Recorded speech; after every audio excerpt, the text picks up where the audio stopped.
A dangerous virus has divided mankind into vampires and humans, forcing them to fight each other to the death. An ordinary child, created in a laboratory, turned out to be a deadly weapon.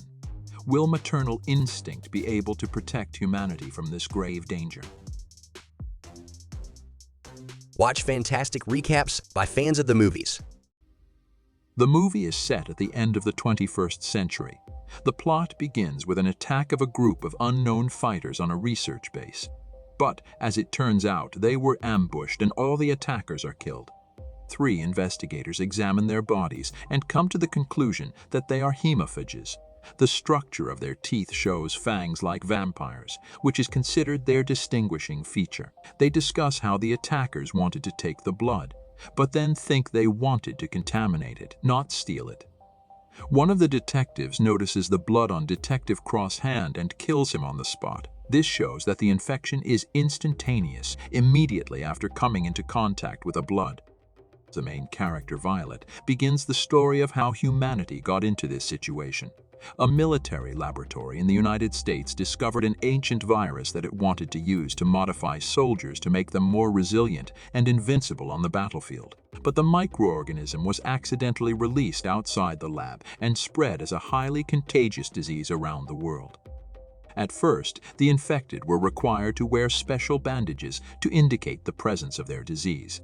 Eventually, the victims of the virus became outcasts in society. Violet says she found out she was pregnant when she and her husband were working together in a hospital. They were attacked by one of the hemophages, as the infected are called, and the man started fighting him. A security guard who arrived on the scene shot both of them, and parts of the blood got on Violet. She had her pregnancy terminated without ever becoming a mother. But the girl decided to change the fate of the outcasts. She gathered the survivors of the infected, united them in the underground, and began the fight against the paramilitary health authorities under the command of Vice Cardinal Ferdinand Daxus, who rule the world. The action shifts to the world government headquarters, where the Vice Cardinal is reported to the successful fight against the infected. The military has managed to eliminate almost all of the hemophages, but a small part of the remaining still continues to successfully hide. At the same time, the attacks of the underground have increased. Ferdinand Daxus announces that for the past 10 years, he has been secretly developing a special weapon that will detect and kill all the infected on the planet once and for all. He adds that a courier is currently on his way to the High Ministry with a sample of the biological arsenal, and implementation will begin immediately. The action shifts to the lab building, where Violet arrives on a motorcycle and undergoes DNA identification. The computer records a preliminary confirmation of the data, and the girl is allowed inside. Next, a more thorough examination is carried out with her to make sure that the courier is human. The girl's blood is drawn for analysis. Her blood pressure and pulse are measured. She is warned that blood contamination will be detected at the cellular level and is asked to undress and enter the scanner. After the procedure, the girl is given back clothes and belongings that have been sterilized. The lab employee wants to convey to her the importance of her mission and cargo, to which Violet replies that she always follows through. However, the man gives her the details. He says that the hemophages are on the verge of extinction, but the lab has developed a weapon that will finally end them. The developers are aware that the infected will go to any lengths to stop the spread of the virus that will wipe them out. The man reminds her that she will be holding a container of weapons, and it is strictly forbidden to open it. The girl makes her way to the next room, where a container awaits her surrounded by several armed guards. One of the men asks her to confirm acceptance of the container with a signature in blood, and warns her that if the cargo is not delivered on time, the container will explode in 9 hours. At the same time, another girl arrives at the laboratory premises, identifying herself as a courier. The guards immediately pull their guns on her. After all, she entered the building only 15 minutes ago. Nevertheless, the girl begs them to check her ID and concludes that a spy has entered the building. An alarm sounds in the lab, and the man who is handing over the shipment realizes that the girl in front of him is not a courier. Violet instantly reacts to the changed situation and starts a fight with the guards in the room. The girl uses hand-to-hand combat techniques and the weapons of the opponents themselves. She takes the automatic rifle from one of them and wants to shoot at the new fighters who came running to the alarm, but the device doesn't fire. Then Violet uses it instead of a button, striking and hitting the opponents. After dealing with the enemies, she takes the container and leaves the room. Suddenly, she vomits right in the hallway. The girl injects herself with medicine. The other guards rush to the scene and discuss how the hemophage was able to pass inspection. They believe she took a drug that altered her blood parameters. Violet gets better, but at that moment more guards rush into the corridor. She turns on the gravity regulator and moves across the ceiling of the room, shooting the military. Meanwhile, the security center was able to identify the fake courier. The lab determined that 12 years ago, Violet was in a research center from which she escaped after having her pregnancy forcibly terminated. The head of security approaches Violet on speakerphone and asks her why she committed the attack. The girl replies that she hates people and will kill everyone before they kill her. The man reminds her that she used to be human too, but Violet replies that only until she became infected. Since then, she has become one of the outcasts that the world government wants to destroy. She is warned that she will not be allowed to leave the building with a container, but the girl suggests not to jump to conclusions. Violet keeps moving on the ceiling, wearing the container like a satchel. The girl shoots the military who are chasing her and goes to the roof of the building. A group of guards is waiting for her there, whom she also shoots. Violet jumps off the roof to a motorcycle standing on the street, but gets surrounded by armed guards. While they are holding her at gunpoint, the girl uses one of the hemophage's technologies, dimensional compression, and pulls out a sword with which she strikes the enemies surrounding her. She leaves and contacts her superiors during the trip. The girl is advised to destroy the weapon if she is in danger and emphasizes that the container must not be opened. Meanwhile, she is being pursued by the police. Violet uses the gravity regulator to evade the pursuit. The pursuers engage helicopters, so she has to drive on the walls of nearby skyscrapers. Once on the roof of one of them, she turns around and goes for a helicopter ram, shooting the aircraft during the jump and landing in the room of the building opposite, which she enters by breaking the glass. There she abandons the motorcycle and continues on foot, but the structure is invaded from all sides by the military. Violet insists that she managed to break away from her pursuers, and the man asks her to bring the container to him in Chinatown. The girl agrees and gets on the elevator to get out of the building. In the cabin, she becomes curious about the contents of the container and opens it. With amazement, Violet discovers that inside there is a little boy whose name, as it turns out later, is 6. She arrives at Nerva's office and is angry that she had to risk her life, not for a weapon but for a human child. The man explains that the boy is the weapon. His blood contains antigens that will instantly kill hemophages. If the humans spray his tissue into the atmosphere, they will kill all the outcasts at once. Nerva wants to kill the child, but Violet believes that he, as a carrier of the virus, can lead them to a cure to fight the disease. The girl begs not to kill the boy to try to save innocent people, but Nerva kicks her out of the office. The girl at this point picks up the real child and takes him with her. She shoots the guards who try to chase her and gets to the upper floors of the building, which are controlled by a group called Chinese Blood. Nerva orders them to give the Chinese anything they want just to stop Violet. The girl and child get to the roof where the clanmen are already waiting for them. She asks their leader to let them pass, but he doesn't agree. Violet warns that he will lose a lot of resources, but the man is willing to take the risk. His men surround the girl and point guns at her. A shot sounds, but Violet shows incredible agility and dodges the bullets, skillfully framing her opponents. When all the enemies fall, the girl notices that there is no boy anywhere to be seen. Violet turns around and notices that a boy has climbed up on the rail at the edge of the roof and is looking down. She starts talking to him, asking to help her climb up. But as soon as the child's hand is in hers, she abruptly pulls him off the dangerous handrail. Violet is angry, but they have to run again as their pursuers try to get onto the roof. They descend to the first floor and the girl shoots out the glass in the hallway to get outside. There they hide in a nearby car, but the pursuers start shooting at them. At this moment, Ferdinand Daxus arrives at the scene and orders to cease fire, cordon off the building, capture and kill all the hemophages. He asks Violet to return the child to him, explaining that it is not human since it was created in a laboratory. but the girl refuses because the baby could kill her and all the outcasts. Then Daxus says that the boy is his son, making the girl think.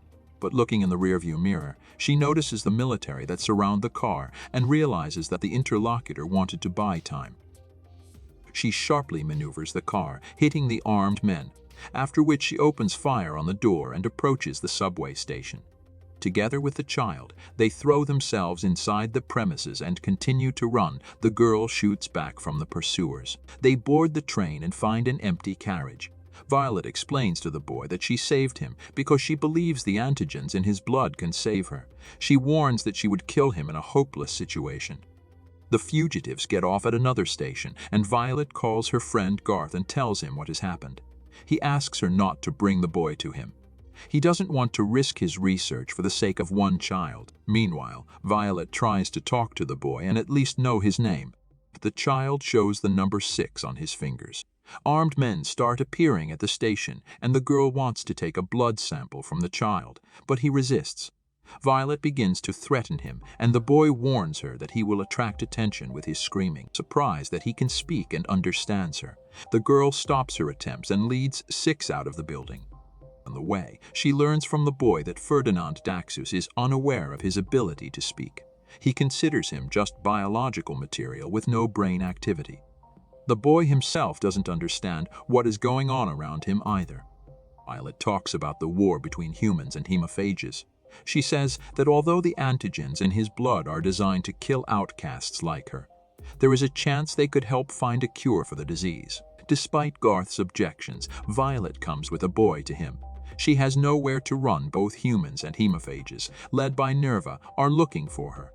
The girl asks to examine the boy. Meanwhile, Nerva and a group of hemophages try to get out of his building by escaping from the pursuers, who are led by Daxus.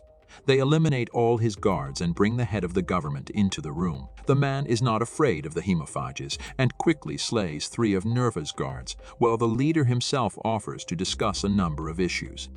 Violet and 6 wait for the results of the boy's blood tests and talk. The girl delicately shares her childhood dreams. The boy is sorry that Violet is dying, and she tells him about never being able to become a mother. The next day, Garth administers medical treatments to Violet in an effort to improve her condition. He tells her that there is not a single molecule of the antigen in the child's blood, and it is of no interest to hemophages. There is no way to create a cure.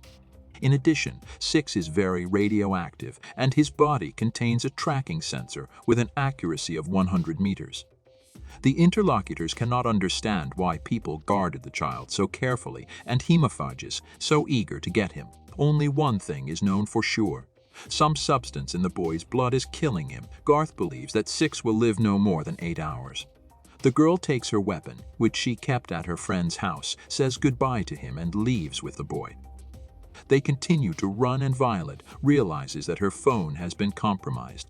The girl brings the boy to the mall, gives him a credit card, and asks to go buy something to eat. 6 realizes that Violet is abandoning him and says goodbye to her. The girl walks through the crowd of people, watching the boy's tracking sensor as the military rushes over. Suddenly, she stops and reconsiders her decision. Violet hears gunshots and heads towards them, but it turns out that 6 is not the one who is killed. The girl notices the lost credit card and goes to the parking lot. There she sees a boy walking away. She calls out to him, but that's when the child gets kidnapped by Nerva. The man shoots Violet so that she cannot pursue them. The girl sees that the kidnappers are hiding in the cemetery and follows them. Nerva's friends are already waiting for her there, but she gets rid of them. The girl goes to a small church where the leader of the hemophages with the child has gone. Inside, she sees a crowd of armed men and Nerva, who has tied up 6, suspended him over a well, and holds the rope in his hands. She is ready to kill everyone, but the man warns that shooting will attract the military and demonstrates that he is willing to let go of the rope, letting the boy crash. Violet puts the guns away and draws her sword. Nerva explains that the child is not dangerous to vampires, but he is dangerous to humans and could destroy them all. The girl doesn't understand why the humans created him, but the hemophage leader doesn't want to think about it. He says that Daxus offered a good deal and suggests that Violet just leave. At that moment, Six, who is dangling over the abyss, throws his shoes down so that his protector can realize how much time will pass before he crashes. Violet massacres all the guards with her sword and kills Nerva, who lets go of the rope at the last moment. The girl manages to stop the falls moments before the child dies. Together they make their way outside. The boy says he was injected with something, but he doesn't know what it was. Violet explains that the protein injected into his body will destroy him if they don't find a cure. The girl contacts Daxus and asks him to extract the dangerous substance. After all, he said it was his son, but the man says it's just his clone, of which he has 8. Daxus laughs at her, mocking her maternal instinct for the child, and offers to bring 6 to him in exchange for a new child, without flaws. Violet promises to deal with the head of the world government, but the man is guarded by an entire army and the girl vows to kill them all. Finished talking, she notices that Six has gotten worse and he has lost consciousness. The two of them go to the Supreme Ministry, where armed men of the Vice Cardinal are already waiting for them. Violet thinks that she has no choice and will be able to defeat them all. But Six thinks that the girl must let him die. The car pulls up to a building where Ferdinand Daxus and a whole army of guards are stationed. Violet gets out of the car and demands the antidote. The man claims there isn't one, but the girl doesn't believe it. Daxus admits that there is a cure. When he gets the boy, he plans to isolate the antigen and spray it into the atmosphere, and anyone who wants to survive will be forced to turn to it. Violet realizes that all along Daxus has only sought to gain limitless power. The Vice Cardinal and his guards open fire on the girl and the car, but Violet remains unharmed. It turns out that it was a projection of the girl, not herself. Meanwhile, Violet and Six are watching from another building. The boy says that there are too many enemies. The Daxus military finds Violet and Six in the park, where the girl is bent over a dying child. They are too late, the boy is dead, but the Vice-Chancellor orders the body to be taken into quarantine to try and extract something. He himself shoots Violet, angry at the girl that interfered with his plans. Violet regains consciousness in Garth's lab. The hemophages bribed the cremation group to give them the body. After 4 hours of surgery, the girl's life was saved. She regrets that her friend brought her back to life. She doesn't want to relive all the pain she suffered again. The girl lies down to rest and remembers saying goodbye to Six, and her tear lands on the baby. She believes that Six survived and takes the weapon from Garth again and goes to the ministry. Meanwhile, Daxus reveals that the antigen loses its properties without a live host, but he hopes to extract the basic elements to recreate it in another clone. But Violet is already in the building, and when the medics want to dissect the child, an alarm sounds. The girl gradually disposes of the guards and enters the library, where she finds Daxus. He claims the boy is dead and asks her to back off, but the girl splashes her blood at him, which will lead to infection. The rivals begin to fight, and Violet is defeated when the Vice Cardinal shuts off the light to the building. The girl has low light sensitivity and cannot see her enemy, but it turns out that Daxus is also a hemophage, only able to see in the dark. Violet lights a fire on her sword and again continues to fight her opponent as an equal. The flames ignite on his weapon as well, and then the girl fires a liquid pistol at the enemy, which immediately catches fire and Daxus dies. Violet carries Six to the roof and wakes him up. The boy thinks he's dead, but apparently when the girl's tear hit him, he too became a hemophage. Violet gets worse, but Six assures her that he knows the formula for a cure that will help her. The girl hopes that Garth will be able to heal her body, just as the boy has healed her soul. Violet and Six leave, leaving us the chance to decide for ourselves the fate of the characters. Watch fantastic recaps by fans of the movies. Do you think that people could get along with other intelligent species? Thank you for your interest in the retelling we created especially for you. Don't forget to share your opinion below the video.